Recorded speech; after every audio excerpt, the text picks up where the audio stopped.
only the man who is himself enlightened, who is not afraid of shadows, and who commands at the same time a well-disciplined and numerous army as guarantor of public peace, only he can say what a free state cannot dare to say: argue as much as you like, and about what you like, but obey.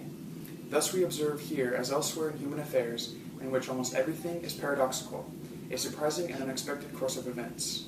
A large degree of civic freedoms appears to be of advantage to the intellectual freedom of the people, yet at the same time it establishes insurmountable barriers. A lesser degree of civic freedom, however, creates room to let the free spirit expand to the limits of its capacity. Nature, then, has carefully cultivated the seed within the hard core, namely the urge for and the vocation of free thought.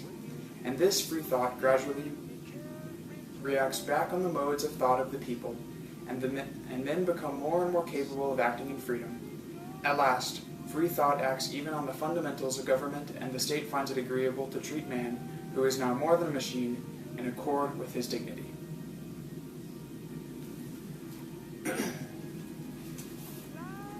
Supera aude, the catchphrase of Project Morality.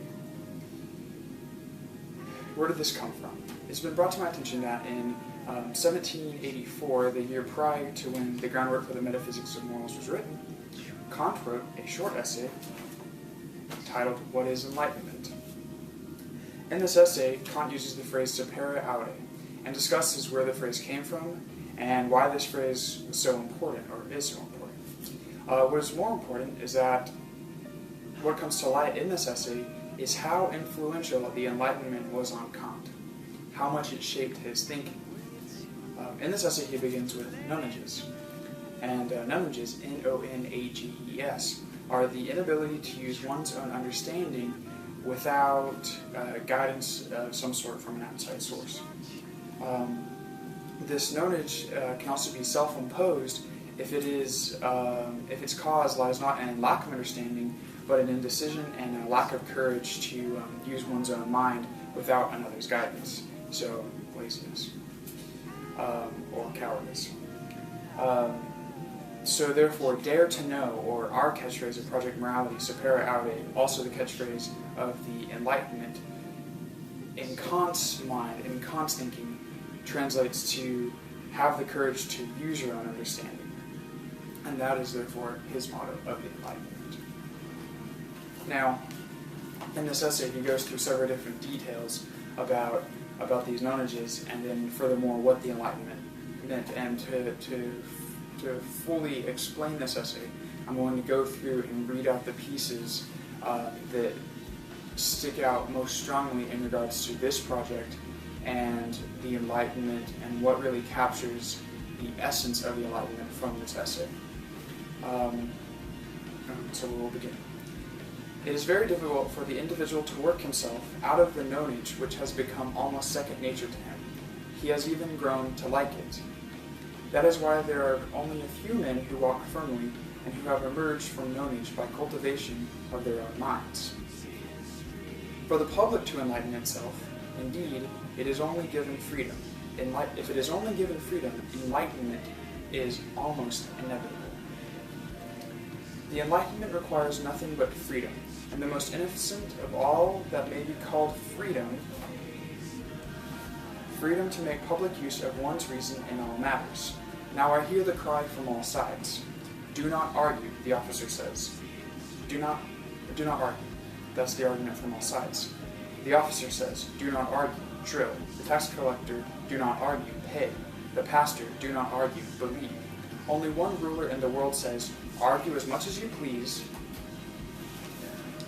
but obey. We find restrictions on freedom everywhere, but which restriction is harmful to enlightenment? Which restriction is innocent, and which advances enlightenment? I reply, Kant replies, the public use of one's reason must be free at all times, and this alone can bring enlightenment to mankind. Insofar as a part of this machine considers himself at the same time a member of a universal community, a world society of citizens, he may indeed argue, and the affairs with which he is associated in part as a passive member will not suffer. Thus it would be very unfortunate if an officer on duty and under orders from his superiors should want to criticize the appropriateness or utility of his orders, he must obey. But as a scholar, he could not rightfully be prevented from taking notice of the mistakes in the military service and from submitting his views to his public for its judgment. The citizen cannot refuse to pay taxes levied on him. Indeed, impertinent censure of taxes could be punished as a scandal that might cause disobedience. Nevertheless, this man does not violate the duties of a citizen if, as a scholar, he publicly expresses his objections to the impropriety or possible injustice of such levies. A pastor, too, is bound to preach to his congregation in accord with the doctrines of the church which he serves, for he was ordained on that condition. But as a scholar, he has full freedom, indeed the obligation, to communicate to his public all his carefully examined and constructive thoughts concerning errors in that doctrine and his proposals concerning improvement of religious dogma and church institutions. Repeatedly, we see Kant using these sets of 3 or 4 examples to explain his points and to enunciate the points that he's making. For instance, the categorical imperative. He says, contemplating suicide is wrong.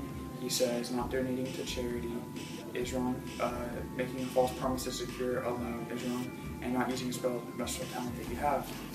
So in order to enunciate and explain all of his points, he likes to use these examples to break it down. And here what we're seeing is him saying the officer on duty can't disobey his superiors, but as a scholar he can come back later and say, okay, well, this was wrong. A citizen can't deny paying his taxes.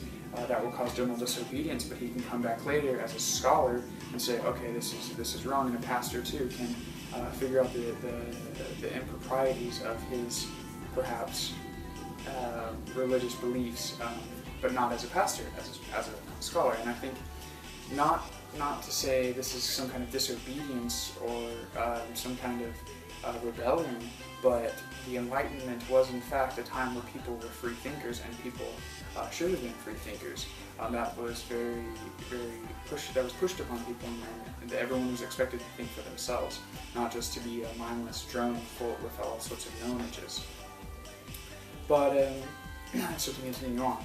But should a society of ministers, say a church council, have the right to commit itself by oath to a certain unalterable doctrine in order to secure perpetual guardianship over all its members and through them over the people, I say this is quite impossible.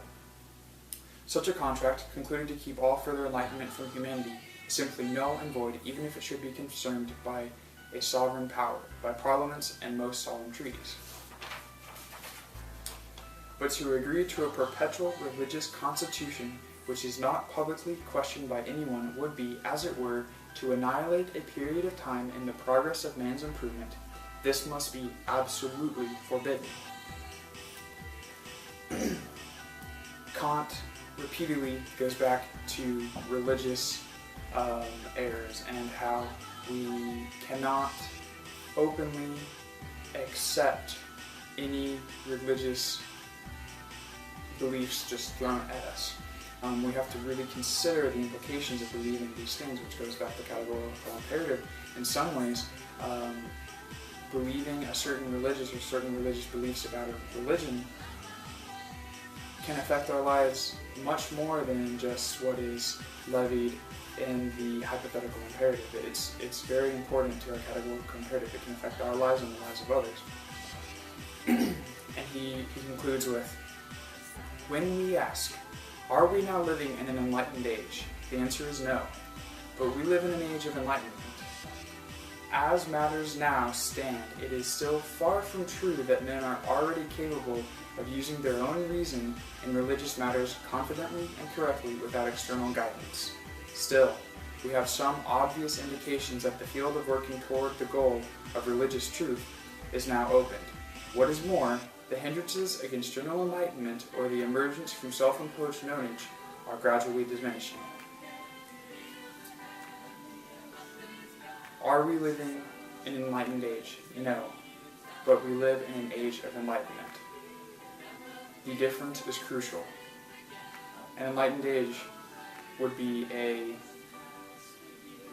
homogeneous enlightenment. An age of enlightenment is where the ability to use one's reason is coming up, is sprouting like a flower, but only just the tip of the iceberg has been met. When one does not deliberately attempt to keep men in barbarism, they will gradually work out of that condition by themselves. Kant believes that given the opportunity, given the freedom, men will not be barbarians, but they will be scholars. They will be the people who think for themselves, make decisions for themselves, and are free from all knowages. So once again, this is Product Morality. I'm your host, Major Ellis, and more interviews are soon to come.